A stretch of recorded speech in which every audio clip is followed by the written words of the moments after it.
எல்லாம் வல்ல அன்னை ஆதி பராசக்தியினுடைய திருப்பெருங்கருணையினாலே அயோத்தியிலே ராம ஜென்மஸ்தானிலே மாபெரும் விளக்கினை நடத்தி வெற்றி கண்ட அயோத்தியினுடைய கதாநாயகன் நம்முடைய தாப்பாஜி அடிக்கடி சொல்லுவார்கள், இந்துக்களுடைய ராஷ்டிரபதி சுவாமி சக்கரபாணி மகாராஜ் அவர்களை வணங்கி என்னையும் இந்துக்கள் எப்படியும் வாழக்கூடாது, இப்படித்தான் வாழ வேண்டும் என்று பாதை மாறி சென்று கொண்டிருந்த என் போன்ற இளைஞர்களையும் என்னையும் தட்டி கொடுத்து இந்துக்கள் இப்படித்தான் வாழ வேண்டும் என்று வழிவகை செய்து கொண்டிருக்கக்கூடிய அகில பாரத இந்து மகா சபாவுடைய தேசிய துணைத் தலைவரும் தமிழ் மாநில தலைவருமான எங்களுடைய பாசமிகு வழிகாட்டி ஸ்ரீமான் தாப்பாஜி அவர்களை வழங்கி இந்த பகுதியிலே இப்படி ஒரு மாபெரும் நிகழ்ச்சி நடைபெறுவதற்காக அல்லும் பகலுமாக உழைத்து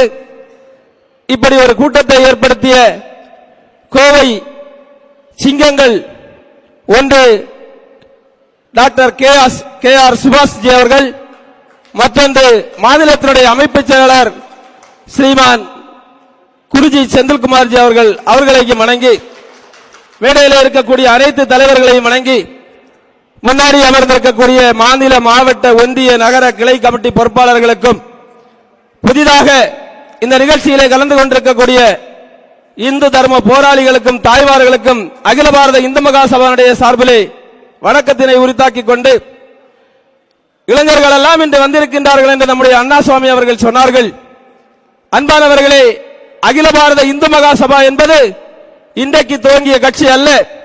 1881 லோகமான்ய பால கங்காதர திலகர், டாக்டர் மதன் மோகன் மாளவியா, டாக்டர் அரவிந்தர் போன்ற மாபெரும் தியாகிகளால் ஆரம்பிக்கப்பட்டு இந்த நாட்டிலே வெள்ளை பரங்கியனையும் இஸ்லாமியனையும் விரட்டி அடிப்பதற்காக துவங்கப்பட்ட கட்சிதான் அகில பாரத இந்து மகா சபா. அப்படிப்பட்ட இந்து மகா சபாவில் நாம் இருக்கின்றோம். இந்த நாட்டிலே இருக்கக்கூடிய இந்துக்கள் எல்லாம் ஜாதி வாரியாக மொழி வாரியாக பிரிந்து இந்த நாட்டிலே பிரச்சனையிலே ஒன்று சேராமல் இருந்த காலகட்டத்திலே 1893 முதன் முதலாக விநாயகர் சதுர்த்தியை ஆரம்பித்த கட்சிதான் அகில பாரத இந்து மகா சபா. விநாயகர் சதுர்த்தியின் மூலம் இந்துக்களை ஒன்று திரட்டிய கட்சி அகில பாரத இந்து மகா சபா. இந்தியாவிலே முதன் முதலாக பதிவு செய்யப்பட்ட அரசியல் கட்சி அகில பாரத இந்து மகா சபா. இந்தியாவிலே மிகப்பெரிய பல்கலைக்கழகத்தை தொடங்கி இந்துக்கள் நினைத்தால் இதை சாதிக்க முடியும் என்று சொன்ன கட்சி அகில பாரத இந்து மகா சபா. பனாரஸ் பல்கலைக்கழகத்தை துவங்கிய கட்சி அகில பாரத இந்து மகா சபா.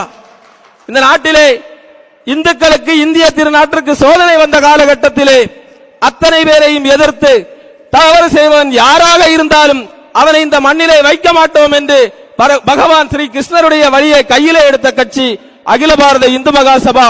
அங்கேதான் காந்தி கொலை செய்யப்பட்டார். நாதுராம் கோட்சே என்ற மாமனிதன் உலகுக்கு தெரியப்பட்டான்.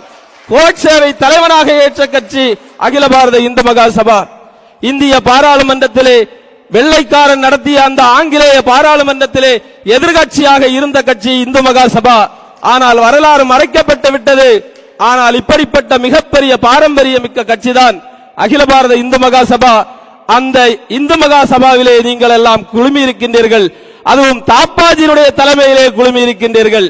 இங்கே சொன்னார்கள், எத்தனையோ பேர் சொல்லுகின்றார்கள் நாங்கள் தான் நடக்காது.